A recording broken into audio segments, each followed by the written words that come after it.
Assalamualaikum warahmatullahi wabarakatuh. Alhamdulillahirabbil alamin. Nahmaduhu wa nasta'inuhu wa nastaghfiruh. Asyhadu an la ilaha illallah wahdahu la syarika lah. Asyhadu anna Muhammadan abduhu wa rasuluh.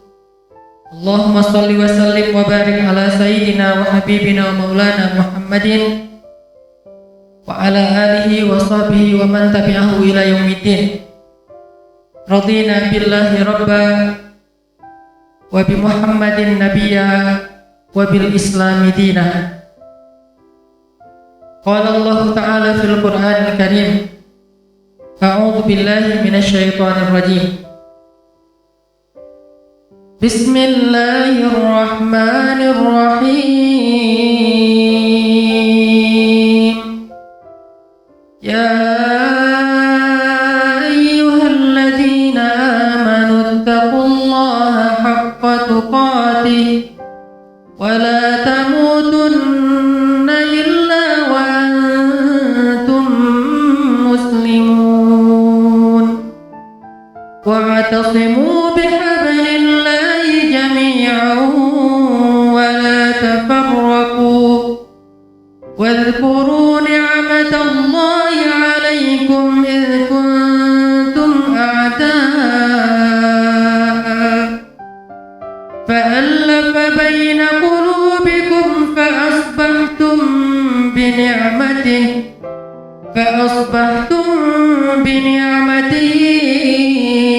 ikhwana wa kuntum 'ala shafa hufratin minan nar fa'anqadhakum minha kadzalika yubayyinu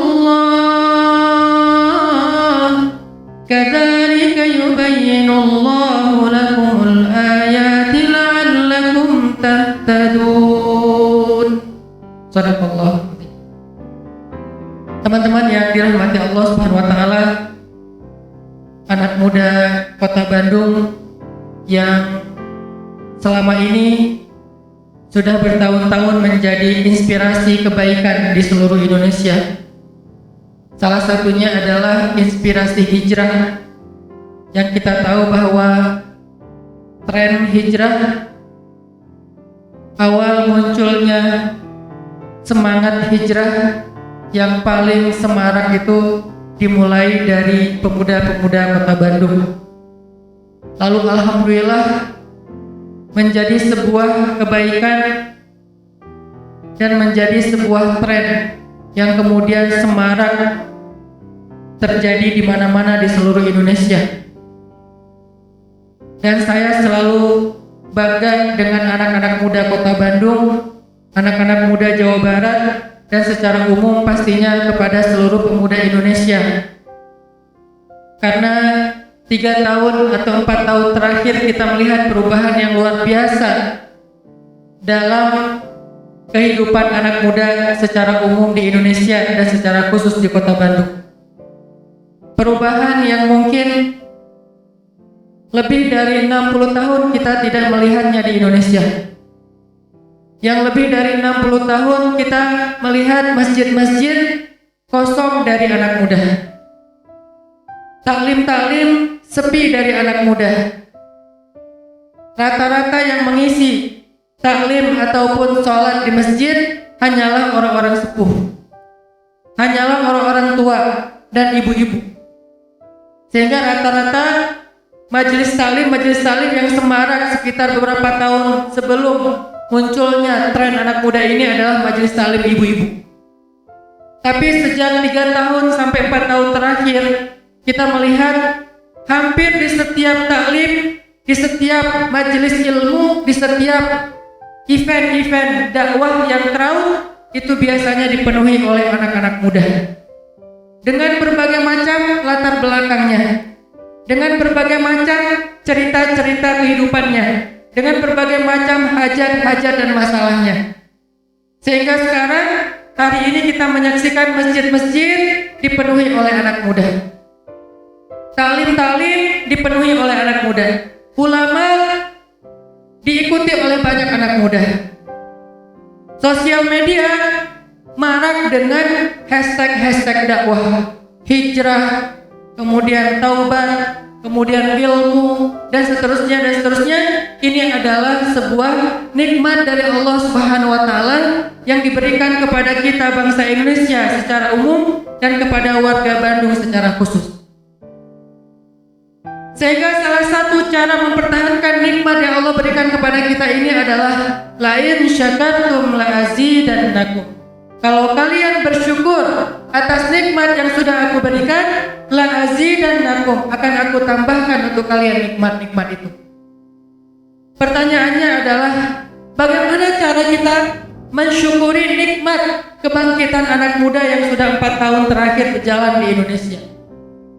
Bagaimana cara kita menghargai nikmat Allah Subhanahu wa Ta'ala memberikan hidayah kepada kita semuanya? Dulu mungkin hanya ada 1-2 di antara para artis yang kemudian konsen di dakwah. Dulu mungkin sudah ada tapi tidak banyak para pemain bola yang kemudian hijrah dan konsen di dakwah. Dulu mungkin ada 1-2 anak-anak muda dengan tatoan yang ke masjid, tapi sekarang itu sudah menjadi tren. Tatoan ke masjid itu bukan lagi sesuatu yang tabu. Pemain bola hijrah, terutama pemain Persib yang saat malam ini semuanya hadir, Masya Allah, menunjukkan sebagai bukti bahwa ini bukan lagi sekedar kebetulan, tetapi ini adalah sebuah nikmat dari Allah Subhanahu wa Ta'ala yang tidak ada harga yang bisa kita untuk menilainya. Ini artinya teman-teman, ada satu kebaikan yang harus kita jaga bersama, yang harus kita pertahankan bersama, supaya Allah Subhanahu wa Ta'ala tidak mencabut nikmat yang Allah sudah berikan kepada kita. Caranya kita bersyukur. Cara bersyukurnya kita sama-sama terus belajar memperbaiki diri. Sama-sama terus belajar dan mengajak teman-teman kita, tetangga kita, geng kita, teman ngopi kita, teman main kita, teman nongkrong kita, semuanya kita ajak untuk sama-sama mendekat ke rumah Allah Subhanahu wa Ta'ala. Itulah bentuk syukur kita. Sehingga dengan syukur kita yang seperti itu, la azidannakum, Allah bakal nambahin nikmat hijrah ini kepada bangsa Indonesia. Dan bukan tidak mungkin ada 2 misalnya atau lebih kelompok-kelompok anak muda di Indonesia yang selama ini mungkin ada gap antara satu dengan yang lain. Bukan tidak mungkin jika mereka suatu saat akan bergandengan tangan, berangkulan, berpelukan, berjuang bersama untuk membangun Indonesia. Bukan tidak mungkin, sangat mungkin. Apa buktinya Ustaz? Buktinya Allah Subhanahu wa Ta'ala mengingatkan kita di dalam surat Ali Imran yang tadi saya bacakan. Wadhkuru ni'matallahi 'alaikum. Coba kalian ingat nikmat Allah kepada kalian. Coba kalian ingat. Supaya apa kita ingat? Supaya kita optimis. Supaya kita tidak termakan oleh isu, supaya kita tidak termakan oleh provokasi, supaya kita tidak larut dalam satu polemik-polemik yang berkelanjutan. Kita optimis. Wadhkuru ni'matallah. Coba kalian ingat nikmat Allah kepada kalian. Idh kuntum a'daan, ketika dulu kalian bermusuh-musuhan. Siapa yang dimaksud di dalam ayat ini? Kaum Aus dan Khazraj. Belum ada kata Ansor, baru ada kabilah Aus dengan kabilah Khazraj di Madinah. Bahkan belum ada kata Madinah, baru ada kata kota Yasrib yang banyak sampah, yang kotor, yang semberawut. Di dalamnya hidup 2 kabilah yang berseteru lebih dari 100 tahun. Satu kabilah Aus, satu lagi kabilah Khazraj. Dan korbannya bukan 1-2 orang, 5, 10, 20 orang, sudah ribuan orang. Mereka bunuh-bunuhan hampir setiap hari. Mereka bacok-bacokan hampir setiap hari, tawuran hampir setiap hari, permusuhan yang diwariskan dari satu generasi ke generasi yang lain, turun-temurun. Tapi pada akhirnya, fa'allafa baina qulubikum fa'asbahtum bi ni'matihi ikhwana. Dengan seizin Allah, Allah mentaklif, Allah mengikat, Allah menyatukan hati mereka. Aus dan Khazraj lebih dahsyat daripada gap yang kita rasakan di dalam kehidupan anak-anak muda zaman kita. Jauh lebih parah. Aus dan Khazraj lebih dahsyat dari semua konflik sosial yang pernah kita alami di zaman sekarang di antara anak muda. Jauh lebih parah. Tapi dengan kondisi yang separah itu, Allah bilang, fa'allafa baina qulubikum. Allah menyatukan hati mereka karena Allah berkuasa untuk membolak-balikan hati hamba-hambanya. Sehingga dengan bersatunya hati, fa'asbahtum bi ni'matihi ikhwana, sehingga mereka yang dulunya ada bermusuh-musuhan, bunuh-bunuhan, sekarang ikhwan. Sehingga mereka dikenal dengan nama bukan Aus, bukan Khazraj, tapi namanya kaum Ansar. Kaum Ansar inilah yang kemudian Allah turunkan banyak ayat memuji mereka, menghargai mereka, mengapresiasi mereka. Bahkan Allah Subhanahu wa taala kelak menjanjikan surga untuk banyak sekali dari kaum Ansar yang dulunya adalah orang-orang yang saling bermusuhan yang dikenal dengan nama Aus dan Khazraj. Insyaallah hal ini akan kita lanjutkan nanti setelah sholat Isya. Kita break dulu dengan Isya berjamaah. Bismillahirrahmanirrahim. Teman-teman yang dirahmati Allah Subhanahu wa taala, tadi kita membedah surat Ali Imran tentang kisah bersaudaranya dua suku yang sangat besar di kota Madinah, yang mereka sudah bermusuhan lebih dari 100 tahun, yaitu suku Aus dengan suku Khazraj. Yang Allah Subhanahu wa taala merekamnya dengan kalimat wadhkuru ni'matallahi 'alaikum. Ingatlah nikmat Allah kepada kalian. Siapa kalian yang dimaksud di dalam ayat ini? Secara khusus adalah para sahabat dari golongan Ansar. Secara umum adalah kaum muslimin, karena ayatnya di atas ya ayyuhalladzina amanu, wahai orang-orang yang beriman. Sehingga Allah ingin kita mengulang kembali ingatan kita tentang kisah bersatunya kaum Aus dengan kaum Khazraj. Kenapa dua kaum ini yang diambil oleh Allah sebagai adegan sejarah untuk disajikan di dalam Al-Quran? Karena permusuhan mereka itulah yang paling parah di antara permusuhan-permusuhan yang ada. Padahal kalau kita membaca sejarah Arab Jahiliyah itu sebutan untuk Arab sebelum datangnya Islam. Kisah-kisah dan adegan-adegan permusuhan itu bukan hanya terjadi di Madinah, tapi bahkan cukup banyak terjadi di kota Makkah, di Taif, di Jeddah sekarang. Dulu banyak nama-nama yang lain. Kisah permusuhan antara satu kabilah dengan kabilah yang lain itu banyak terjadi pada masa itu. Tapi kenapa Allah mengambil Aus dengan Khazraj? Karena permusuhan di antara mereka lah yang paling parah yang ada pada masa itu. Kalau kita membaca lebih detail lagi sejarah ini biar menjadi pelajaran buat kita, Allah mengatakan wadhkuru ni'matallahi 'alaikum idz kuntum a'da, ketika dulu kalian bermusuh-musuhan. Bagaimana permusuhan mereka bisa terjadi? Padahal kalau dicari tahu akar sejarahnya, Aus dengan Khazraj ini diambil dari nama dua kakak beradik dari Yaman. Jadi Aus, Khazraj adalah dua orang saudara dari Yaman yang kemudian keturunan mereka menjadi kabilah yang sangat besar. Lalu bagaimana mungkin kabilah yang pada dasarnya darah mereka itu berasal dari keturunan yang sama sampai menjadi bermusuhan yang luar biasa? Ketika kita membaca sejarah, ternyata disebutkan oleh para ulama, awal dari permusuhan kaum Aus dan Khazraj itu dihembuskan oleh orang-orang Yahudi yang ada di sekitar kota Madinah. Kenapa mereka menghembuskan permusuhan di antara kaum Aus dan Khazraj? Karena mereka tidak mampu bersaing dengan orang-orang Arab Madinah dalam masalah perdagangan atau perekonomian, bisnis. Karena Aus dengan Khazraj ini kehidupan mereka rukun, akhirnya bisnis mereka berkah. Perdagangan mereka maju. Kota mereka itu bagus. Kota mereka itu nyaman. Kehidupan mereka secara sosial itu maju sekali. Sedangkan orang-orang Yahudi merasa tidak mendapatkan keuntungan dari kemajuan orang-orang Madinah pada masa itu. Sehingga akhirnya beberapa tokoh-tokoh Yahudi yang dengki kepada persatuan orang-orang Madinah menghembuskan permusuhan di antara kaum Aus dengan Khazraj.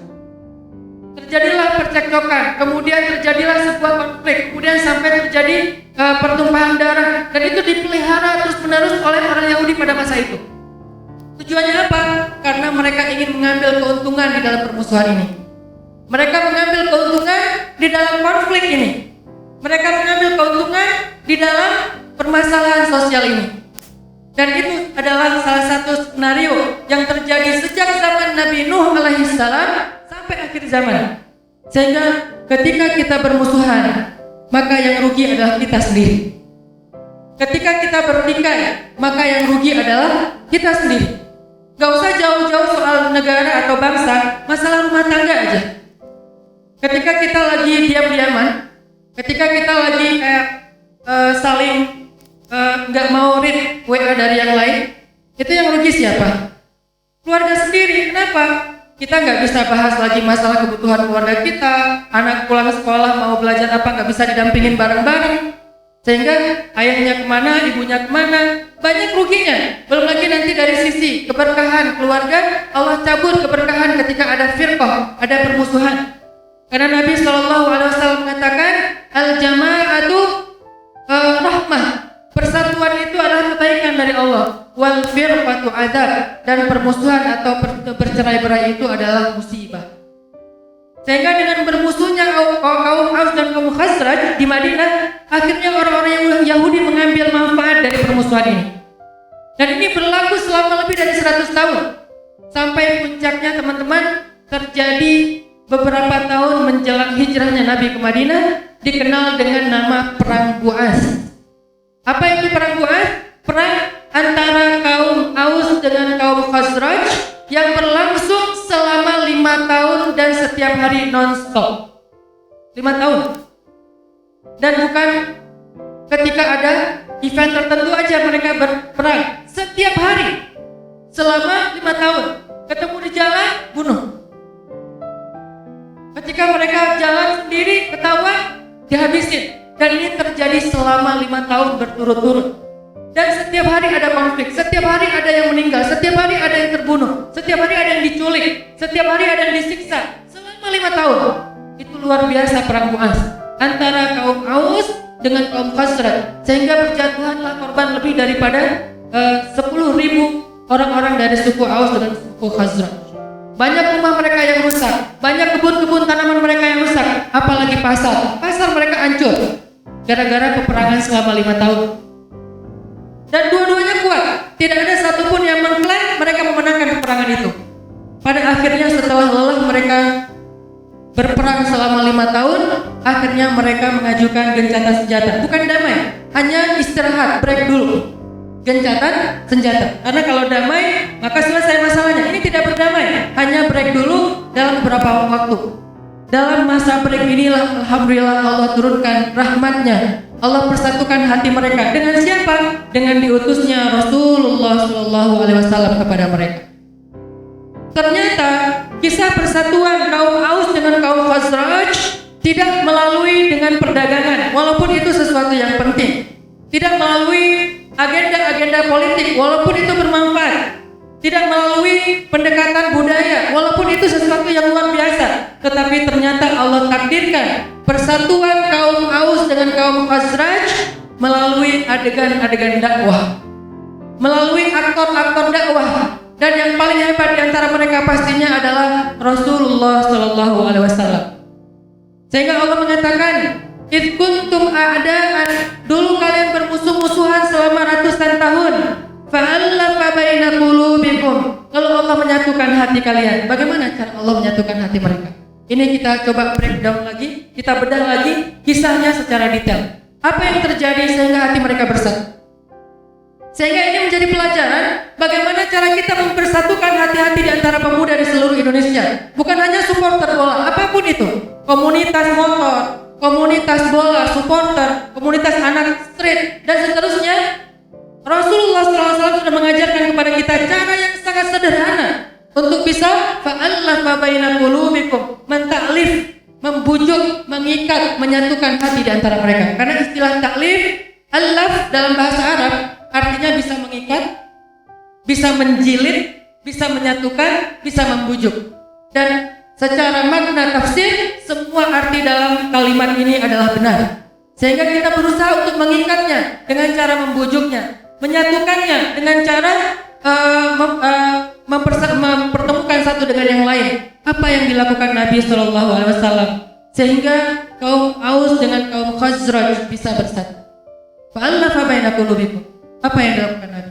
Pertama, ini adegan yang lebih kepada teknis dakwah. Pertama, Nabi mengumpulkan 12 tokoh dari kaum Aus dan kaum Khazraj. 12 tokoh. 2 dari kaum Aus, 10 dari kaum suku Khazraj. Disatukan dalam satu forum. Nabi ngajak mereka ngopi kalau bahasa sekarang. Nabi ngajak mereka ngopi, ngobrol, santai. Nabi mencari tahu apa masalah mereka. Dan Nabi punya aura akhlak yang luar biasa. Siapapun yang duduk bersama Nabi pasti betah. Nabi tidak menjudge mereka. Nabi tidak menghakimi mereka dengan neraka. Nabi tidak memarahi mereka dengan istilah-istilah yang galak. Nabi tidak mengerutkan kening mereka di hadapan mereka. Nabi tersenyum. Nabi mendengar curhat mereka, keluh kesah mereka.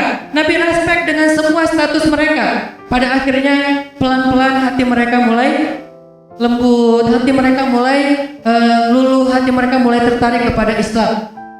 Kemudian pada akhirnya dalam majelis itu sekali pertemuan dengan Nabi, ke-12-12-nya kemudian berbaiat kepada Nabi. Bukan hanya masuk Islam, baiat. Apa bedanya? Kalau masuk Islam mereka bersyahadat, kalau berbaiat mereka mendeklar akan ikut kepada agenda-agenda dakwahnya Nabi SAW.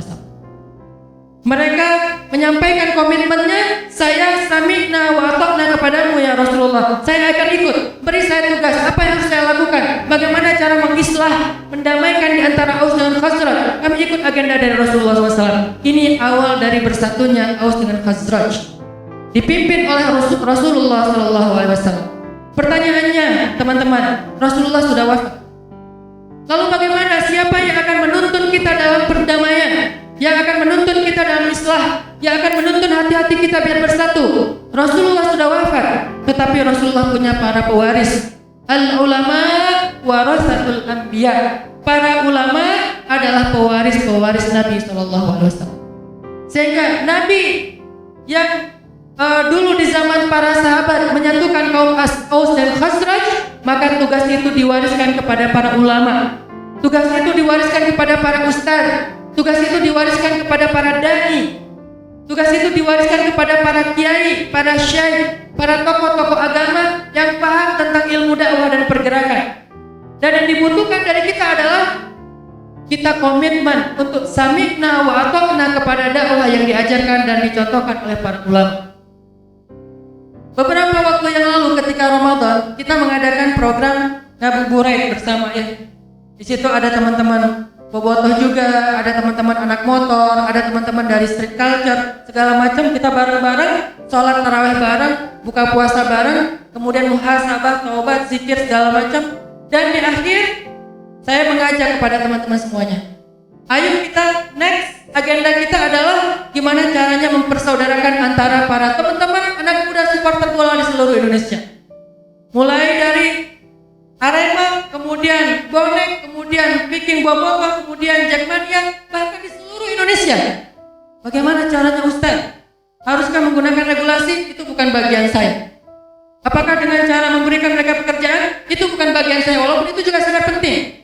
Bagian saya, apa yang pernah diajarkan Nabi dalam mempersatukan Aus dengan Khazraj, itu mudah sekali. Kita tahu bagaimana melakukannya dengan sedikit demi sedikit. Saya hanya butuh komitmen. Saya mengajak, kalau Nabi dulu 12 orang, mungkin tidak harus dengan angka 12. Siapa di antara tokoh-tokoh anak muda? Ayo kita duduk bareng, kita belajar bareng, kita buka Al-Quran bareng, kita buka hadis bareng, kita buka hati kita dengan Al-Quran dan hadis.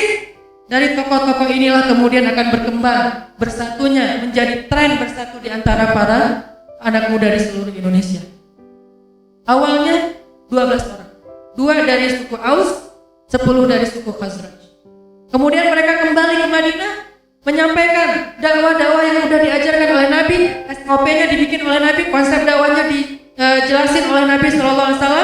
Lalu di Madinah dalam setahun mereka mengumpulkan 73 tokoh, bukan 73 orang Muslim, 73 tokoh. Dari 12 menjadi 73. 73 tokoh ini kemudian datang lagi ke Mekah. Terjadilah lagi baiat kedua yang dikenal dengan Bai'ah Aqabah 2. 73 ini 11 dari mereka adalah suku Aus dan sekitar 60 berapa itu dari suku Khazraj. Ini artinya dari perwakilan masing-masing kelompok mereka mengutus tokoh-tokohnya. Setelah 73 tokoh ini kemudian berbaiat, mereka akan melindungi Nabi, mereka akan mengikuti Nabi, maka kemudian Nabi SAW mendeklar, kami akan hijrah ke Madinah. Itulah gerakan hijrah yang sebenarnya, teman-teman. Itu yang disebut dengan programming.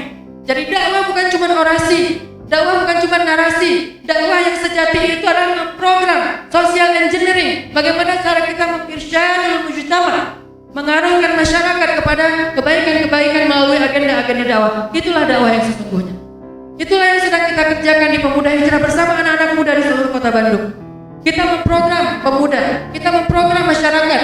Walaupun program kita nggak semuanya dipublish ke umum, karena tidak semuanya layak untuk dilihat oleh umum. Kenapa? Takutnya salah paham. Crowd event seperti ini kita publish supaya menjadi tren, supaya menjadi gemar, supaya menjadi semarak di seluruh Indonesia. Tapi nanti ada program-program pengajian khusus hanya kepada para tokoh-tokoh. Kenapa kayak gitu Ustaz? Memang SOP-nya begitu. Ada materi yang diberikan secara khusus, ada materi yang diberikan secara umum. Maka saya mengajak, ayo para tokoh-tokoh anak muda yang punya pengaruh, yang punya masa. Ini bukan waktunya kita ego dan gengsi. Ini waktunya kita mengislah, memperbaiki bangsa ini bersama-sama. Nabi tidak bisa sendiri. Seandainya beliau bisa sendiri, maka beliau tidak akan membangun teamwork 12 sampai 73 itu. Karena sifat dalam dakwah Islam adalah amal jama'i, amal bersama-sama, kerjaan secara berjamaah, tidak bisa dilakukan sendiri. Kalau seandainya dakwah bisa dilakukan oleh seorang ulama, harusnya Nabi lebih dari itu. Karena kapasitas beliau lebih tinggi dari ulama. Kenapa Nabi membutuhkan tim? Karena itulah teladan untuk kita tiru.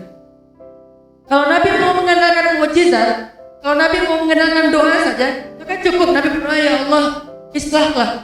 Ya Allah, damaikanlah suku Aus dengan suku Khazraj. Dan doa Nabi pasti diterima oleh Allah. Kalau Allah akan mendamaikan ujuk-ujuk tiba-tiba bangun tidur mereka, tiba-tiba hatinya udah gak ada lagi permusuhan, bisa banget. Kenapa Allah tidak melakukan hal itu? Kalau Nabi melakukan hal itu kemudian Allah mengabulkan, maka tidak ada teladan yang bisa kita tiru dari adegan tersebut. Karena doa kita tidak seperti doa Nabi, maka kita tidak perlu berdakwah. Dan kalau kita tidak berdakwah, bagaimana mendamaikan umat? Bagaimana membimbing masyarakat? Maka Nabi SAW membentuk tim, mentarbiyah, mengkader dari 12 berkembang menjadi 73 dan semuanya tokoh. Dari 73 tokoh ini kemudian Nabi mendeklar kami akan hijrah ke Madinah. Mulailah proses hijrah dilakukan secara masif, dilakukan secara bertahap. Awalnya hijrah Umar bin Khattab, kemudian hijrah beberapa sahabat yang lain, sampai puncaknya hijrah Nabi SAW. Hijrah Nabi dari Mekah ke Madinah. Orang-orang Yahudi mulai resah. Mereka kemudian bersekongkol dengan orang-orang munafik yang ada di kota Madinah untuk merusak citra Rasulullah SAW, tetapi tidak berhasil. Sampai di Madinah, hal apa yang pertama, program apa yang pertama dilakukan oleh Nabi SAW? Pertama, Nabi membangun masjid kedua dalam sejarah Islam. Karena masjid pertama, Masjid Quba.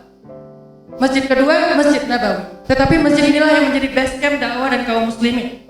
Nabi membangun Masjid Nabawi sebagai base camp dakwah, sebagai Islamic Center, sebagai pusat peradaban. Dibangun masjid. Ustaz, kalau kita masjid sudah banyak, berarti tugas kita bukan membangun masjid, memanfaatkan fasilitas masjid seperti Nabi SAW memberdayakan Masjid Nabawi. Jadikan masjid kita seperti Masjid Nabawi, bukan hanya sholatnya, bukan hanya tempat mihrab berdoanya, tetapi juga movementnya, gerakan-gerakan sosialnya dari masjid. Setelah masjid dibangun oleh Nabi, ini ada yang paling penting. Nabi melakukan program yang dikenal dengan istilah mu'akhad bainal muhajirin wal ansar. Nabi mempersaudarakan antara muhajirin dengan ansar. Itulah program yang dilakukan Nabi di Madinah di awal-awal beliau ke Madinah.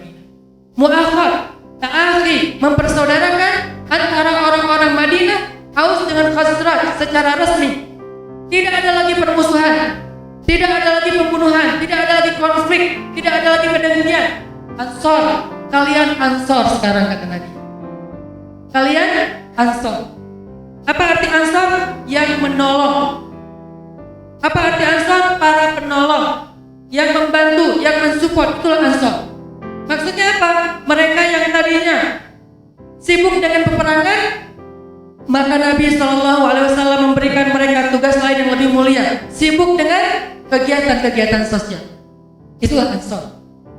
Dari fokusnya permusuhan, yel-yelnya adalah yel-yel permusuhan, nyanyiannya adalah nyanyian permusuhan. Kalau teman-teman baca sejarah bahasa Arab, di dalam sejarah bahasa Arab itu ada istilah syair jahiliyah. Ada istilah syair-syair jahiliyah. Apa syair jahiliyah? Mereka menulis syair, kalau sekarang tuh kayak lirik lagu atau kayak caption di sosial media, atau kayak semacam puisi bagi para sastrawan, atau semacam tulisan-tulisan yang ditempel di tembok-tembok kayak grafiti atau mural atau segala macam, semua dengan tema permusuhan. Di mana-mana mereka membaca tentang permusuhan.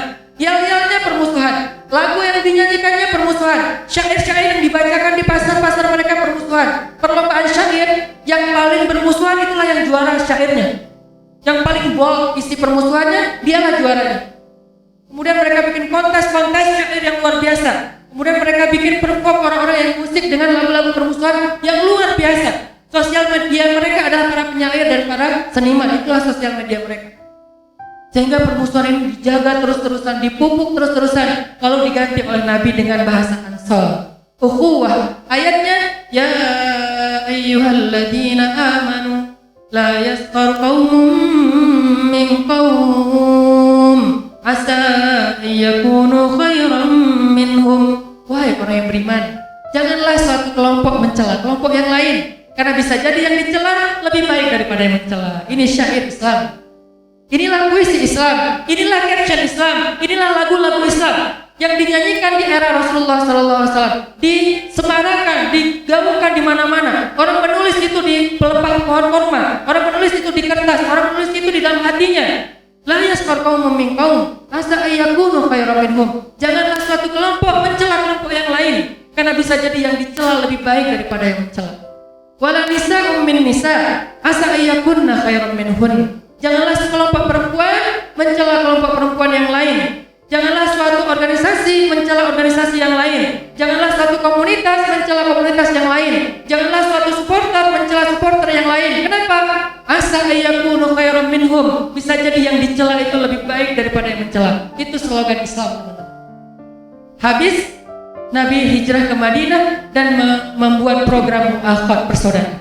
Itu yang kita lakukan insya Allah ke depan. Kita akan ramaikan syair-syair Islam, syair-syair Quran, syair-syair persaudaraan, syair-syair humanity, syair-syair respect, syair-syair no judgment. Hashtagnya kita ramaikan itu, sehingga yang tadinya hashtag permusuhan sedikit demi sedikit berubah. Yang ramai sekarang adalah hashtag persaudaraan. Jadi apa yang saya lakukan di sosial media itu bukan hanya sekedar sensasi. Saya pakai hashtag respect, saya pakai hashtag no judgment, itu bagian dari programming dakwah. Karena saya serius belajar ilmu pergerakan di masjid. Mungkin ada ustadz seperti Ustadz Abdul Somad serius belajar fikih di masjid, halal dan haram. Ada ustadz yang serius belajar hadis di Madinah. Ada ustadz yang serius belajar Al-Quran di Madinah atau di Mesir sampai dapat riwayat hafiz. Saya karena tertariknya kepada ilmu pergerakan, serius belajar ilmu pergerakan, tasawur haraki, persepsi pergerakan yang diajarkan Nabi SAW. Itu yang akan kita lakukan. Sehingga apa yang saya tampilkan di sosial media, bahkan mainnya, sekedar naik di atas papan skateboard, sekedar jalan main di Jepang ketika winter, main snowboarding, itu bukan sekedar sensasi, itu adalah campaign terhadap dakwah anak muda. Semuanya diprogram.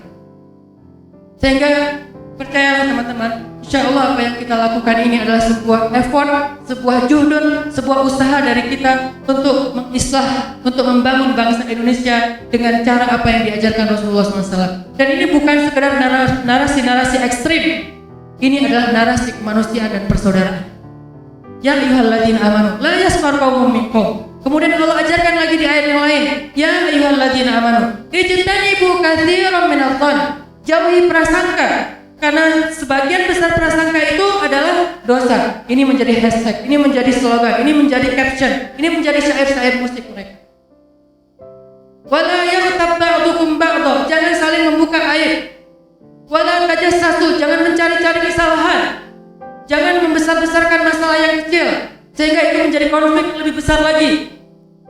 Lalu Allah mengancam dengan kalimat ayuhibbu ahadukum ayyakula lahma akhihi maitan fakarihtumu. Maukah kalian memakan bangkai dari saudara kalian yang sudah membusuk? Pasti kalian tidak menginginkan itu. Maka orang yang membicarakan aib orang lain sama seperti memakan bangkai saudaranya. Orang yang membicarakan kekurangan orang lain sama dengan memakan bangkai saudaranya. Siapa yang rugi? Dia sendiri yang memakan bangkai tersebut. Ini teman-teman slogan-slogan persaudaraan di dalam Al-Quran. Nanti ada lagi ayat yang lain. Wala yajrimannakum syana'anu qaumin ala alla ta'dilu. Janganlah gara-gara kalian tidak suka kepada suatu kelompok membuat kalian tidak fair. Al-adlu atau adil dalam bahasa Arab, bahasa kitanya fair. Jangan gara-gara kalian tidak suka kepada suatu kelompok kalian berlaku tidak fair kepada mereka. I'dilu, bersikap fair kepada mereka dalam persepsi, dalam penilaian, dalam apresiasi, dalam sikap, dalam apapun. Fairlah kata Allah. Kenapa? I'dilu huwa aqrabu lit-taqwa. Karena fair adalah sikap orang yang bertakwa. Sifat orang yang bertakwa dikaitkan dengan spiritualitas, dikaitkan dengan Islam. Nanti muncul lagi ayat yang lain, ayat yang sangat banyak mengajarkan kita slogan-slogan persaudaraan, termasuk Allah membanggakan kaum Ansor habis-habisan di dalam Al-Quran, bagaimana mereka menjadi orang-orang yang tadinya penuh dengan permusuhan, sekarang balik menjadi orang yang penuh dengan cinta. Itu berubah loh teman-teman. Bukan cuma antara Aus dengan Khazraj yang bersaudara, tapi mereka sekarang menjadi orang yang dikenal dengan hatinya penuh cinta sampai hari ini. Teman-teman yang pernah umroh bisa ngerasain bedanya karakter orang Makkah dengan karakter orang Madinah. Orang Makkah yang mungkin belak-belakan, yang vulgar, orang Madinah yang sedikit lebih berperasaan dibandingkan orang Makkah. Mereka menjaga perasaan, bicaranya santun. Beda antara Madinah di pasar dengan asli penduduk Madinah. Kalau yang kita ketemu di pasar itu bukan orang Arab bahkan. Bukan orang Arab yang suka manggil panggilan cewek dengan panggilan yang tidak pantas, kemudian memanggil cowoknya dengan panggilan yang saya juga geleng gitu ya, apaan sih lo gitu-gitu amat gitu ya. Saya lewat dicolek gitu, saya mungkin karena janggotan gitu dia senang dengan yang janggotan atau apalah kayak gitu-gitu. Itu bukan orang Arab. Rata-rata mereka datang dari negeri yang lain. Kalau kita ketemu langsung dengan Arab Madinah asli, itu lembut-lembut. Kelembutan yang sudah bertahan lebih dari 1000 tahun setelah ratusan tahun mereka dalam keadaan kasar, penuh dengan permusuhan. Ini luar biasa. Ini gerakan yang dilakukan Nabi itu luar biasa. Sampai akhirnya mereka menjadi generasi, menjadi kaum, menjadi penduduk, bukan hanya smart citizen, tapi juga orang-orang yang penuh dengan cinta. Bukan hanya smart, bukan hanya brilian, bukan hanya fatona, tapi juga penuh dengan cinta. Sehingga ketika orang-orang muhajirin hijrah ke Madinah, kita akan melihat adegan-adegan cintanya orang Madinah kepada orang muhajirin. Sampai orang Madinah rela untuk memberikan setengah dari hartanya untuk orang-orang muhajirin yang tidak dikenal bahkan sama sekali. Bahkan sebelum terjadi Fathu Makkah sekitar 8 tahun ketika Nabi di Madinah, itu ada fikih, ada syariat. Orang Madinah yang mengangkat orang muhajirin sebagai saudara angkatnya, maka kalau dia meninggal, salah satu penerima warisnya itu adalah orang-orang muhajirin. Itu luar biasa. Saudara angkat bisa mendapatkan harta warisan. Itu dalam Islam pernah ada teman-teman. Lalu dinasab, dihapus setelah Fathu Makkah. Kenapa? Karena setelah Fathu Makkah, orang-orang muhajirin sudah lebih mampu daripada sebelumnya. Mereka dapat ghanimah yang banyak. Mereka mendapatkan kembali harta yang mereka tinggalkan, yang dirampas oleh orang-orang kafir Quraisy. Sehingga fikih tentang saudara angkat bisa menerima warisan dari orang Ansor dihapus ayatnya, dihapus hukumnya. Itu dikenal dengan istilah nasib masuk dalam ilmu tafsir. Ini artinya apa? Begitu leganya hati orang Ansor yang tadinya sempit dengan permusuhan, sekarang menjadi alam nasyrah laka sadrak, lapang dada banget. Gara-gara apa? Gara-gara dakwah. Sehingga muncul adegan seorang laki-laki muhajirin baru hijrah ke Madinah. Ini adegan hasil buah dari perjalanan dakwahnya Nabi. Biar kita yakin bahwa hanya dengan dakwah, apa yang tadinya kita pesimis ternyata sangat mungkin dan sangat mudah.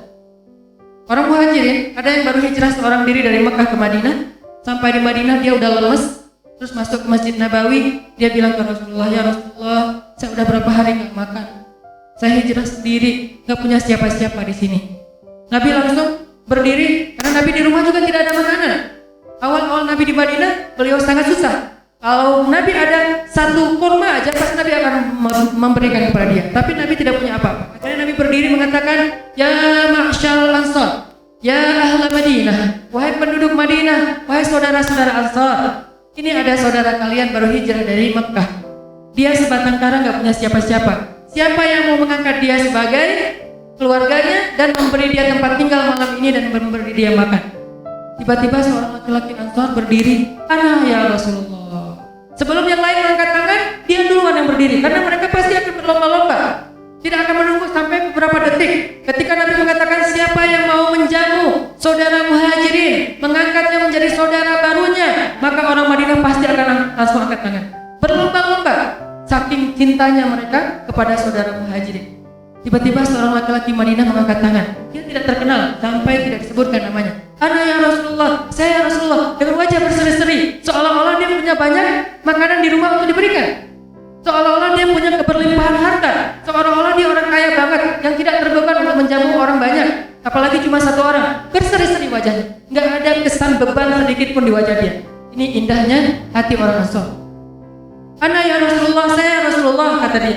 Rasulullah tersenyum, kemudian Rasulullah mempersaudarakan mereka. Sekarang kamu adalah saudara angkatnya dia, kembalilah pulang ke rumah keluargamu. Akhirnya dibawa ke rumahnya. Sampai di rumahnya, ternyata apa yang terjadi teman-teman? Rumahnya adalah rumah yang sangat kecil, gubuk kecil yang sangat sederhana. Seandainya dia orang kaya, dia berdiri mengangkat tangan dengan wajah berseri-seri, itu hal yang wajar, karena bukan beban berat buat dia. Tapi ini orang fakir, bukan miskin. Orang fakir, gubuknya sederhana, gak punya rumah yang luas, gak punya ruangan yang lain selain satu kamar aja di rumahnya, tapi berdiri dengan wajah berseri-seri, Ana ya Rasulullah, saya akan menjamu dia ya Rasulullah. Dibawa ke rumahnya. Sampai di rumahnya, laki-laki Muhajirin disuruh tunggu di luar. Dia masuk ke dalam. Dia bilang ke istrinya, istriku, ada makanan nggak di rumah? Baru nanya. Jadi dia tadi angkat tangan, nggak tahu di rumah ada makanan apa enggak. Ini Ansar nih. Kalau kita kan, kita pastikan dulu ya, kita punya cukup makanan apa enggak, kita punya uang lebih atau enggak, kita punya harta apa enggak, kita punya kamar kosong apa enggak. Kan kita make sure dulu kan. Ini enggak, angkat tangan dulu. Nanti pokoknya angkat tangan aja dulu, saking semangatnya. Istriku, ada makanan nggak di rumah? Buat apa? Itu ada saudara baru kita dari Mekah, baru hijrah. Tadi aku dilantik sama Nabi untuk bersaudara sama dia. Boleh nggak kita kasih dia makan? Oh boleh. Cuma ada satu roti, itu juga jatah makanan malam anak-anak. Dari tadi mereka pengen makan tapi nunggu ayahnya. Nah ini makan bareng-bareng cuma satu roti doang dan cukup buat anak-anak kita. Gimana tuh? Kita emang nggak pakai atuh sih. Gimana gitu? Bahasa Arab soalnya. Gimana caranya? Terus suaminya bilang, istriku, boleh nggak kalau makanan itu kita kasih ke saudara kita Muhajirin? Terus anak-anak gimana? Anak-anak kamu ajak tidur, kamu belai, kamu nina bobokan, kamu nyanyiin, kamu apain lah, pokoknya sampai tidur. Kalau udah tidur nanti kita hidangkan. Pas dihidangkan, kamu matiin lampu biar saudara kita nggak sungkan makan, karena kita nggak akan ikut makan, kita cuma kecap-kecap aja biar dia yang makan. Istrinya solehah banget. Jadi yang baik bukan cuma laki-laki Ansor, perempuan Ansor juga solehah. Sehingga istrinya mengatakan, baik suamiku, ini perintah Rasulullah, sami'na wa ata'na. Langsung dia siapkan makanan itu, dia bawa anak-anak, anak-anak ke kamar, nggak jadi makan, nanti diajak ngobrol dulu, cerita dulu segala macam. Akhirnya anak-anak dalam keadaan lapar tidur. Kebayang nggak perasaan seorang ibu membiarkan anaknya tidur dalam keadaan lapar, sedangkan ada makanan di rumahnya, tapi dikasih buat kamu? Ini bukan orang biasa. Dan bagaimana orang bisa punya hati seperti ini kalau bukan lewat dakwah? Nggak mungkin ini dilakukan oleh gerakan-gerakan lain selain dakwah, lewat Islam. Karena dakwah inilah satu-satunya program yang disupport langsung dari langit. Makanya kenapa banyak keajaiban dalam dakwah? Karena yang mensupport dakwah itu langit. Kalau program lain disupport dengan kekuatan ekonomi kita, finansial kita, politik kita, regulasi kita, segala macam. Semuanya baik, tapi tidak ada yang seajaib dakwah. Kenapa? Karena walaupun yang lain baik, kalau dakwah langsung SOP-nya dari langit. Jadi surat kerjanya dari langit, langsung Allah Subhanahu wa taala yang menjamin, aku akan tolong kamu. In tansurullaha yansurkum. Itu janji Allah SWT. Dan salah satu bentuk pertolongan Allah bolak-balikkan hati hamba-hambanya. Yang tadinya penuh permusuhan, sekarang menjadi penuh persaudaraan dan kecintaan. Akhirnya dibawa tidur anak-anaknya. Udah gitu selesai anak-anaknya pada tidur, istrinya menyiapkan makanan, baru dikasih tahu ke suaminya, udah siap makanan, ya sudah hidangkan di tengah. Kemudian mereka duduk bertiga, laki-laki Ansor, istrinya, dan orang Muhajirin. Lalu dipadamkan lampu. Setelah dipadamkan lampu, laki-laki Ansor mengatakan, saudaraku makanlah, ini hidangan untuk kita malam ini, alhamdulillah. Oh ya sudah, makan. Karena dia lapar, dia nggak berpikir panjang, dia makan aja. Sementara Ansor, laki-laki Ansor dan istrinya kecap-kecap saja. Alhamdulillah, alhamdulillah, alhamdulillah. Dikira ikut makan. Setelah selesai makan, maka lampu dinyalakan, laki-laki Ansor apa ini istilahnya? Jari-jarinya seolah-olah habis makan enak gitu kan ya. Karena ini salah satu ekspresi orang Arab, kalau makan enak itu mereka akan mengecap-ngecap ujung jari. Alhamdulillah, alhamdulillah. Laki-laki Muhajirin, alhamdulillah, alhamdulillah. Ansor masih lapar, dari pagi belum makan. Istrinya lapar, anak-anaknya lapar. Hanya laki-laki Muhajirin saja yang kenyang. Malam itu mereka tidur. Satu keluarga tidur dalam keresahan karena lapar, satu orang lagi tidur dengan nyaman karena kenyang. Inilah cinta, teman-teman. Akhirnya besok tersebar berita ini kepada Rasulullah SAW lewat Jibril alaihissalam. Karena laki-laki Ansor tidak cerita ke siapa-siapa, Jibril yang menceritakan kepada Nabi. Akhirnya Rasulullah SAW mendoakan keluarga ini dengan keberkahan. Allah Subhanahu Wa Taala menurunkan ayat untuk mereka. Wa yusiruna ala anfusihim walau kana bihim khasasah. Mereka mendahulukan saudara Muhajirin walaupun mereka sendiri juga butuh. Itulah Ansar. Bagaimana manusia, suatu kaum, suatu bangsa yang tadinya penuh dengan permusuhan tiba-tiba menjadi seperti ini. Dakwah, teman-teman. Mu'akhad yang dilakukan oleh Rasulullah SAW. Muncul lagi nanti adegan ketika orang-orang Ansar di Madinah panen raya. Karena orang Ansar ini pekerjaan sebagian besar mereka itu adalah berkebun korma. Karena emang kota Madinah itu kota penghasil korma terbaik di seluruh dunia.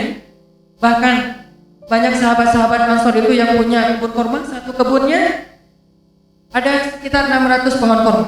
Satu pohon korma kalau panen minimal ada sekitar 50-100 kilogram korma. 1 kilo sekitar 200.000, kaliin aja.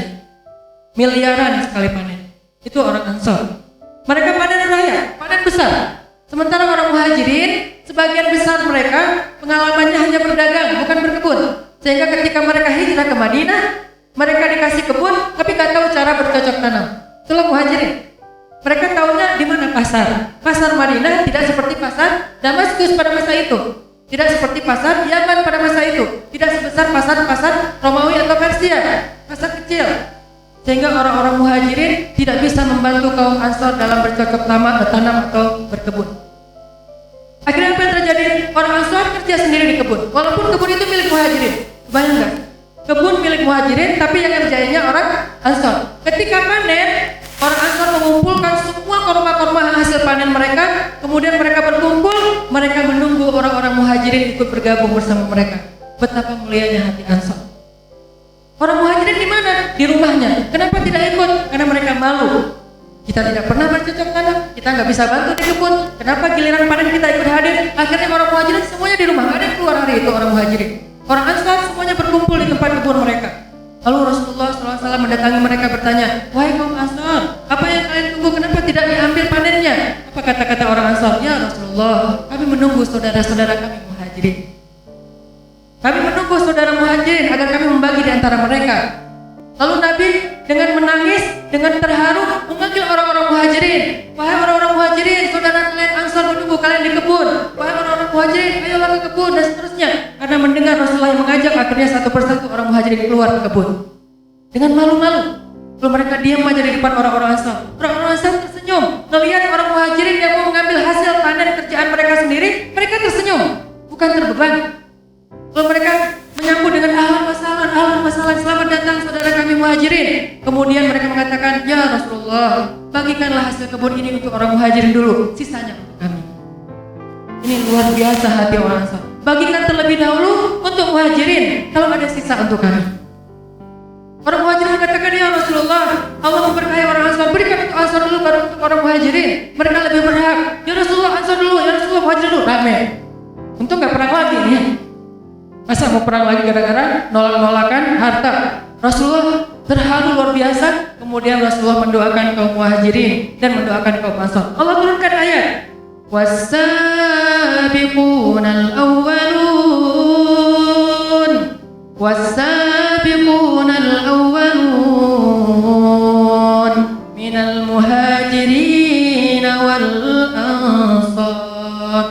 puji mereka di Al-Quran. Kenapa Allah memuji muhajirin? Karena muhajirin sudah banyak berkorban untuk agama Allah dengan meninggalkan harta mereka di Mekah, hijrah seorang diri semata-mata mencari ridha Allah. Lalu kenapa Allah memuji Ansar? Karena orang Ansar sudah berubah 180 derajat luar biasa, yang tadinya bermusuhan sekarang menjadi yang penuh cinta dan mau menolong kaum muhajirin. Sehingga Allah memberikan pujian mereka dengan kalimat was-sabiqunal awwalun minal muhajirin wal ansar. Apa janji Allah ke mereka? Radhiyallah, itu yang paling berharga teman-teman. Radhiyallahu anhum wa radu'an. Allah ridho kepada mereka semuanya.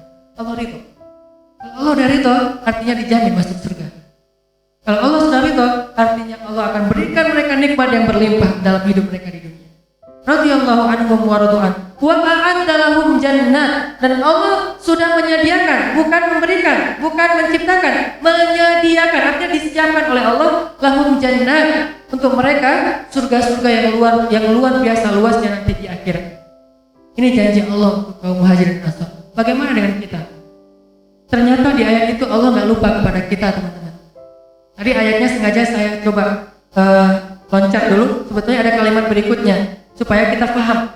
Ternyata Allah Subhanahu wa taala juga tetap memberi kita motivasi lewat adegan kaum muhajirin dan ansar. Kalimatnya apa? Was-sabiqunal awwalun minal muhajirin wal ansar. Muhajirin dan ansar. Terus kita ada di kalimat walladzina tabauhum biihsan, dan orang-orang yang mengikuti mereka dengan sebaik mungkin. Itulah kita, teman. Siapapun yang pernah merasakan permusuhan seperti Aus dan Khazraj lalu mau bersaudara, berarti dia adalah Ansar era milenial. Siapapun yang pernah punya kedengkian antara satu dengan yang lain, kemudian dia mau bersaudara karena Allah, berarti dia orang-orang Ansar di zaman kita. Kenapa? Allah mengatakan walladzina tabauhum biihsan, dan yang mengikuti orang-orang Ansar atau muhajirin dengan sebaik mungkin. Siapa muhajirin di antara kita yang berhijrah dari dosa-dosa kepada taat, yang berhijrah dari perbuatan sia-sia menjadi perbuatan yang berpahala, yang hijrah dari suka menyakiti orang lain sekarang suka membantu orang lain, yang berhijrah dari meninggalkan sholat sekarang sholat tepat waktu. Itulah muhajirin. Kalau Ansar adalah yang mau menghilangkan permusuhan di antara mereka setelah berhijrah. Kita di sini ada Briges, ada XTC, ada Mrekers, ada GBR. Mungkin di seluruh Indonesia nanti kita akan ketemu di momen yang lain. Ada Boboto, ada Jakmania, ada Arema, ada Bonek, ada segala macam. Saya baru juga mau ketemu sekarang dengan Mang Yana, udah lama alhamdulillah bersaudara ya Mang ya. Alhamdulillah kita banyak saling mensupport.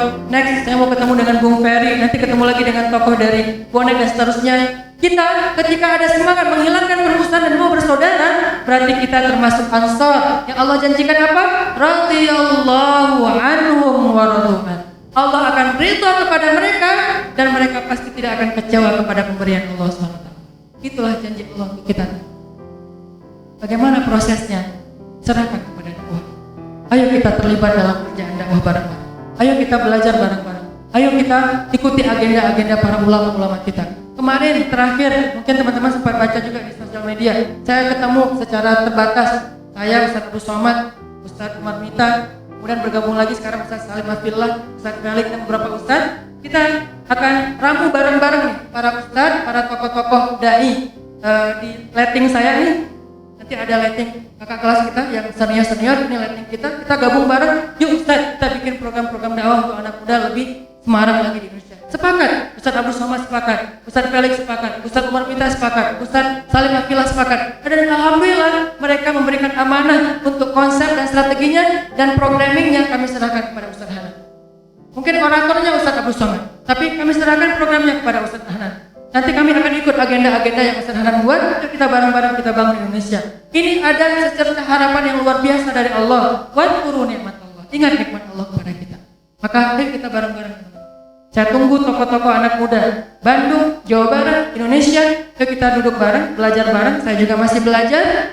Nanti dari sana kita akan melihat wajah anak muda Indonesia seperti wajah pemuda Ansar, wajah pemuda Muslim yang ada di zaman para sahabat. Kuntum khairu ummatin ukhrijat linnas, sebaik-baik umat yang pernah ada di antara manusia, dan itu dibangun melalui program dakwah.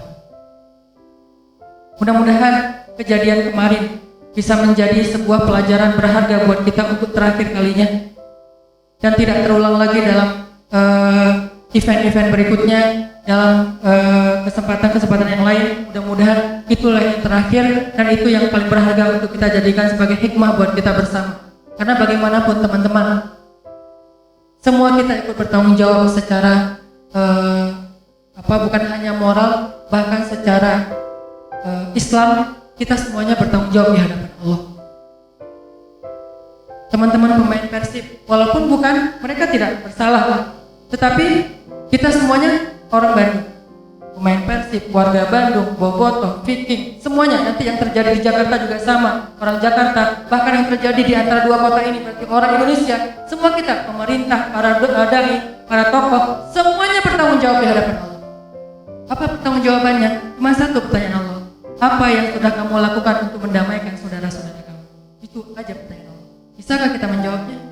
Ketika Allah bertanya, Allah berfirman di dalam Al-Quran, innamal mu'minuna ikhwah fa aslihu baina akhawaykum wattaqullaha la'allakum turhamun. Orang yang beriman itu bersaudara, maka damaikanlah di antara saudara kalian. Itu perintah. Sehingga nanti Allah Subhanahu wa taala akan bertanya kepada kita, ya fulan, kamu sebagai tokoh A, apa yang sudah kamu lakukan untuk mendamaikan mereka? Ya fulan, kamu sebagai tokoh B, apa yang sudah kamu lakukan untuk mendamaikan mereka? Kamu sebagai ustaz, kamu sebagai polisi, kamu sebagai pemerintah, kamu sebagai pejabat, kamu sebagai tokoh anak muda, kamu semuanya, apa yang sudah kamu lakukan untuk mendamaikan di antara hamba-hambaku? Kalau kita tidak melakukan apa-apa, maka kita tidak punya jawaban, teman-teman. Karena jawaban kita di hadapan Allah nanti di yaumul hisab bukan jawaban yang kita bisa susun dalam bahasa-bahasa yang indah, bukan jawaban sesuai dengan pikiran kita, tapi jawaban sesuai dengan realitas apa yang sudah kita kerjakan. Kenapa? Wa may ya'mal mithqala dzarratin khairan yarah wa may ya'mal mithqala dzarratin syarran yarah. Hanya apa yang kita lakukan yang bisa kita sampaikan kepada Allah. Kalau kita berdiam diri, hanya sekedar menyayangkan, hanya sekedar ikut sedih saja, tapi tidak berbuat apa-apa dalam adegan-adegan seperti ini, maka kita tidak akan punya jawaban di hadapan Allah. Apalagi ketika kita punya pengaruh di antara anak-anak muda, tapi tidak berbuat apa-apa, hanya merasa sedih saja, kesedihan kita itu bukan jawaban di hadapan Allah SWT. Kesedihan adalah jawaban untuk satu pertanyaan yang lain. Apa pertanyaannya? Apakah kamu orang beriman? Ya, ya Allah. Apa buktinya? Saya benci dengan permusuhan. Ya. Tapi jawaban terhadap pertanyaan yang tadi belum terjawab. Apa yang sudah kamu lakukan untuk mendamaikan mereka? Itu tidak bisa dijawab. Saya sedih ya Allah, nggak bisa. Apa yang sudah kamu lakukan untuk mendamaikan mereka? Saya nggak suka dengan itu ya Allah. Itu nggak bisa. Apa yang sudah kamu lakukan untuk mendamaikan mereka? Saya nggak berani nonton videonya ya Allah. Itu nggak bisa. Itu bukan jawabannya. Jawabannya adalah saya terlibat dalam program-program dakwah ya Allah. Saya ikut agenda-agenda dakwah ya Allah. Saya ikut mengajak teman-teman untuk hijrah ya Allah. Itu jawaban kita nanti di hadapan Allah SWT. Kalau tidak ada jawaban, bagaimana kita akan menatap wajah Allah? Bagaimana kita akan berani untuk meminta ampunan dan belas kasih Allah di padang mahsyar? Sementara kita tidak memberikan hak agama Allah SWT. Maka teman-teman, yuk, ini bukan tugas saya saja, ini bukan tugas Pak Haji Umuh saja, bukan tugas Pemprov atau Pemkot setempat aja, ini tugas kita bersama. Dan secara khusus, saya mengajak kepada para sahabat-sahabat, teman-teman, tokoh-tokoh anak muda, baik dari supporter bola, kemudian pemain bola, kemudian para artis, kemudian tokoh-tokoh komunitas dan seterusnya. Ustaz, kita yang bukan tokoh, kita punya tugas yang sama. Ajak teman-teman kita, sehingga kita bisa memprogram social engineering ini, irsyadul mujtama, membangun bangsa ini secara berjamaah, sehingga Allah Subhanahu wa taala akan menjadikan Indonesia, Kota Bandung secara khusus sebagai negara seperti yang dibangun oleh Rasulullah SAW di Madinah, yaitu baldatun thayyibatun wa rabbun ghafur.